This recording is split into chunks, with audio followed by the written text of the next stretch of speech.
started rebuilding our marriage and saying what went wrong because we were about to divorce. One of the things that made me start questioning, besides the thing that, God will talk to you. If you open your mind, if umkhonza kahle ukhuluma noNkulunkulu, have a good relationship, close relationship with God, He will show you things that a naked eye will never see.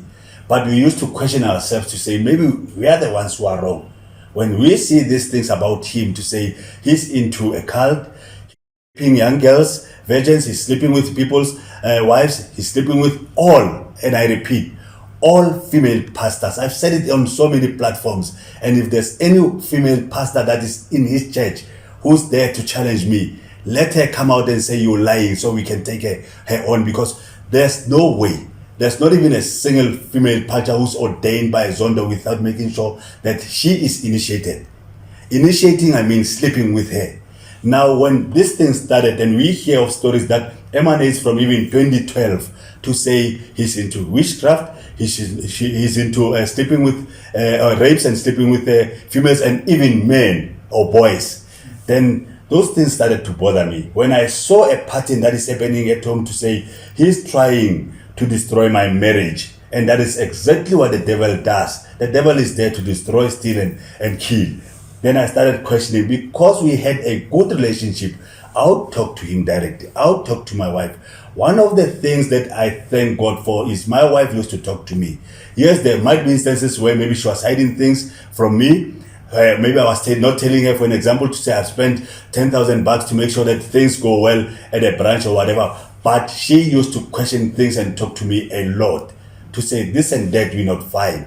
Then I started asking questions, seeing people leaving the church. Some will tell us it's because so and so's marriage was broken by him. And when it come to a point where now she was openly telling my wife that she must leave me, then it was eyebrows. We started saying, no, something is not right here. I'm talking about something that I did not hear from my wife only. It's even up to date. It's recorded on her phone, because when we started rebuilding our marriage and saying what went wrong because we were about to divorce, we went to an extent of being open about everything. What happened between me and ZONDO, what happened between her and ZONDO, what happened between me and the church, what we did wrong, and everything. All the messages that he was sending to my wife, or my wife to her, and everything.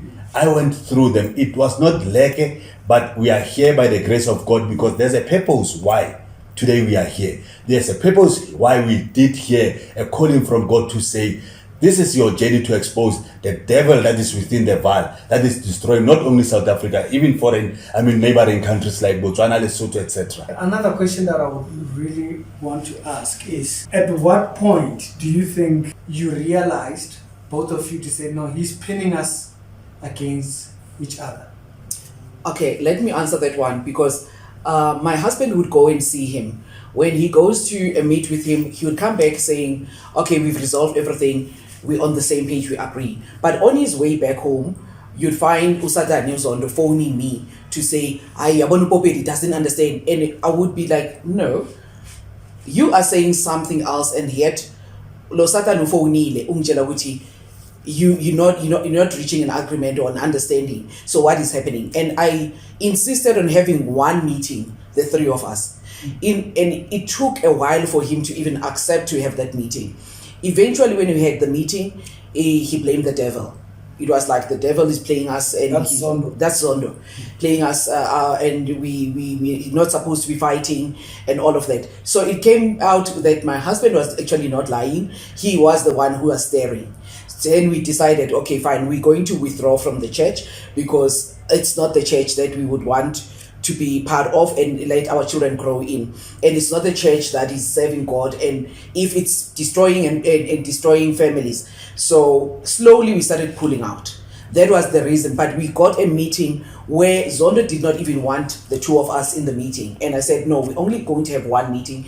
And what broke the camel's back, which was the last straw, was when he had a staff meeting. In the staff meeting, he told people to stay away from the pulpit, saying the pulpits are dangerous to the church. Only to find that one person and they made them sign non-disclosure agreements. So when they signed those NDAs, one of the boys came back and told me, "Good mama, I'm saddened by what happened in the meeting because you guys are serving and trusting Uguti. You're working for the church and you love the bishop, but the bishop doesn't speak highly of you guys." This is what he told us in the meeting. He's saying, you guys are dangerous to him, you guys are plotting against him and all that. But here you are committed in serving. And then I sent him a message saying, "Hi, boo. Why did you speak to your staff about this whole thing?" And You sent Zondo this message. At first I started blocking him and saying, "I'm not going to go to church until we resolve this." But he blamed the devil again because now he wanted me to tell him exactly who told me this. He started blaming somebody else, like Ndogozo Dube, thinking Ndogozo told me. And it was not Ndogozo. So you realize that he started searching and then when it came from another girl, Uzandi, media, to say she also doesn't like the way the bishop speaks about us, then we realized that it's our time to leave. But in leaving, we felt responsible again to the people because I was in the fundraising committee and my husband was also help in identifying the people that can help the ministry grow financially. So we started, I personally sent out messages to the partakers to say we are leaving the church, it's not a church of God, and gave them the reasons why we are leaving and what is it that we've observed the bishop do. So that is when we started exposing, and before we could even got into the details of what we've discovered, he had started talking about how we were working and stealing from the church, which was untrue. And I've spoken so many times about it, and even there are people that still believe it. Yeah, there are people who still believe it because they don't understand how the finances of the church are run. And today in your platform, if you give me an opportunity, I will explain. There's only one person that can run the finances of the church.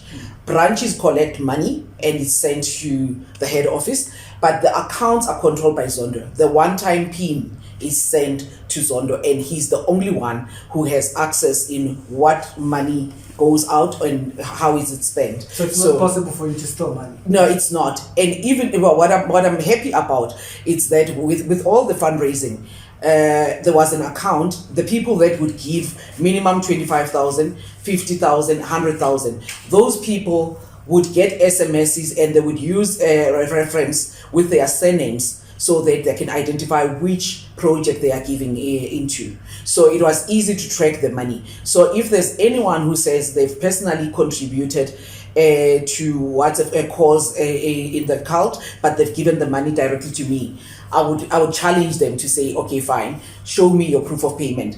And I challenged Zondo in so many times to say, open a case of theft against us, because anyone who steals millions from you, the first point of call would be go to the police. So he's never done that because he knew he's the one who moved the money from the accounts, which is where before we even left, I was challenging him that he cannot take money from the church. Yes. Yeah. Just to add on what my wife has already said, to take 2 steps backwards. Before we left, we decided to leave the cult without making any noise, because what we know today, we didn't know when we left in 2019 February. He started something. He went on a campaign to try and vilify us. That thing was one of the biggest things that made us try to say no, but maybe it's about time we do this. But we didn't have the strength and the wisdom. That is where God took over. Holy Spirit said, this is where we're going to be used by me, myself, Holy Spirit. Then we started to go all around and say, this is who Satan Nkobolo Zondo is. This is what his cult is all about. What am I talking about when I say who he is? All these things that he does, it's all for his family. When you look, my wife will take you and your viewership through the whole thing to say the properties of the church don't even belong to the church or whoever. They belong to him, Ngosana, the son, Nontanta, the daughter, and the wife. But she will break it down for you. One of the things that made sure that we start questioning things is when the Holy Spirit was talking to us. I'll make 1 or 2 examples. There was a time I spoke to my wife one Sunday morning to say, I had this dream. it was so vivid to say when he was coming from TV Joshua's school in Nigeria a few days before. When he comes to the Pretoria branch, there will be things happening that will open your eyes, and they are not of God. There will be people, before he can even open his mouth, people will go to the pulpit and just throw money. It happened like that. And in that vision, it was clear that if it's not a thing of God, you have to pray against that thing. To say, if it's not of God, let it stop. You won't believe what happened in that day, Eric. I normally, those who know me from church and Pretoria or any other branch, I never used to sit down, especially when we were in Pretoria. I'll be moving around, making sure everything is fine, ushering this and that, assisting with almost everything. On the side the door where he uses normally to gain entry and exit, he looked at me funny because I was somehow interceding to say, God, what you said in the morning, if it's not of God, show yourself, Holy Spirit. Make sure that people's eyes are opened. For some reason, people stopped giving. Then after leaving church, I remember normally when he leaves, I'll usher him. I was the one who will usher him together with this other young man called Bila. Let me guess, he didn't call you this time. No. Instead of using the exit which is used as an exit and entrance, he went back as if he was preaching in the church and left using the main door. Someone told me, if I'm not mistaken, it was Date Moshambi, because we're a group of men who were serving diligently. Called me to say, hey, he's already down there under underground parking. I rushed down to try and open, because we used to treat him like he's king or God. When I went down rushing to open his door, he looked at me and said in Sotho, "Kwapilak," meaning, oh, out of my way. And I was like surprised, what is happening? I remained, because normally what I used to do, I don't leave immediately. I was the last person, one of the last people to leave the premises of the church in Pretoria, Jeff Masemola Street. When I left, I called my wife to say I'm on my way home. He said, guess what? Bishop called me, because we used to call him that. He's no bishop at all. He's Satan in Kogolake, the devil himself. He called me to say, you must tell your husband, Paul Pedi, to stop with his evil prayers. Because when my children wants to give, he stops it with his evil prayers. To me, it was like, thank God. You were blocking him. Thank God. It was a big eye-opener. But funny, we kept on attending even after that, but we're not attending openly and willingly as before. For an example, that December, before we left, December 2018, there's this big deliverance class that is handled by him. During the year when Muruti Posa was still a member, he will handle all the deliverance classes except on a Wednesday, because there's a big so-called miracle service in Everton, the head office, if I may call it that, in the Val. On Wednesdays, then he takes over. In December, he still does, I want to believe, be in charge of the whole proceedings of the whole week of a deliverance class. That one, Holy Spirit said, you do not attend it. And he was so pissed. He even preached about it to say something, they are bigger than my God, they are clever not to attend this. But that said something to us, because I want to repeat this, because we've said it in different platforms. So those people who attended then, that deliverance class of 2018 December, were never the same, and it became very difficult for them to leave. It was only those who left was only by the grace of God, not because they wanted to, because he did something which was peculiar that year. He's never done it before, at least when we were still members, to say, during this deliverance class, I'm going to deliver you into a covenant. That was a new thing. What covenant? Then we didn't know, but there were questions. Those who knew, unfortunately, just left without telling us that red light. They just left silently. But now we know fully that he delivered them into something that it's so difficult for them to leave.